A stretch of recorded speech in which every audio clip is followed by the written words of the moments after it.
gives great speeches. I saw him do one rendition of this one, Happy Factors. Happy Factors.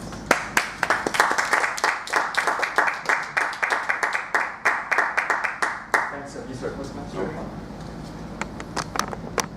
I didn't have time to talk to my brother, but the last time when I was preparing this speech, I picked up the phone and started talking to my brother. I work for a big company. Last year, employees flew to the headquarters in DC. We had this company-wide event. So where our founder came out from his retirement and decided to give a speech to the employees. So our founder used to be a journalist working at a newspaper. So in his speech, quickly he started talking about a cover story he reported in his early years. So that cover story, the title of that cover story is called Howard Happy Project. So, so in that cover story, the founder himself talk about the happy factors. So what are the factors that would lead a happy and a healthy life in your late years? So what I'm going to do here, I'm going to talk about what the happy factors. Probably all of us will live a happy and healthy life in our late years. Hopefully 50 years from now, if we can live that long. Before I get into the happy factors, let me talk about two non-factors. First, the first non-factor is your social class. Are you from a wealthy family or are you from an income family? Actually, it's not. So this factor is a non-factor. It doesn't determine whether you will be happy or healthy in your late years. So when you just get out, when you're in your 20s, so this as your family social class kind of help you a little bit. But later on, at the age of 50, this factor is just very big. It's not traceable. It's a non-factor.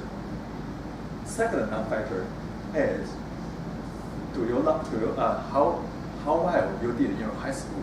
Were you loved in your high school? What grade you got in your high school? So this factor is not a negative factor, but it's not a positive factor either. So later on, you can live a happy and healthy life, no matter what you did actually in your high school. So now, I think everybody wants to hear what are those the happy factors, the real happy factors. What are those positive factors? Number one is called generativity.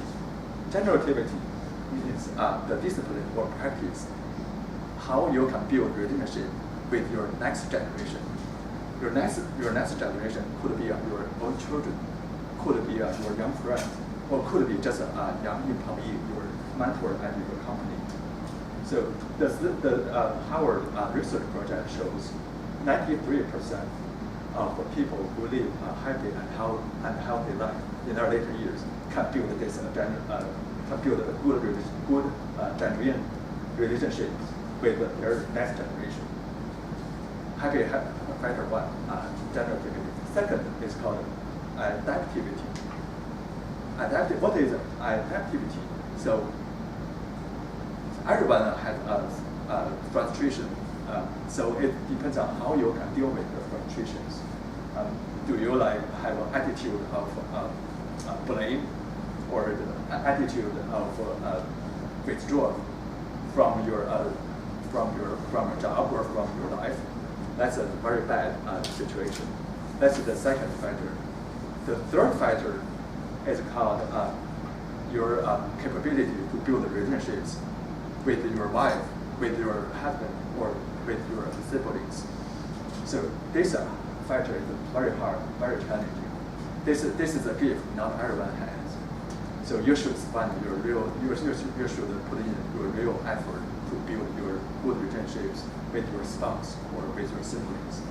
So last night, when I was preparing this speech, I found, hey, I haven't talked to my brother for a while. So I started dialing his number in California, and we talked for a while. Thanks.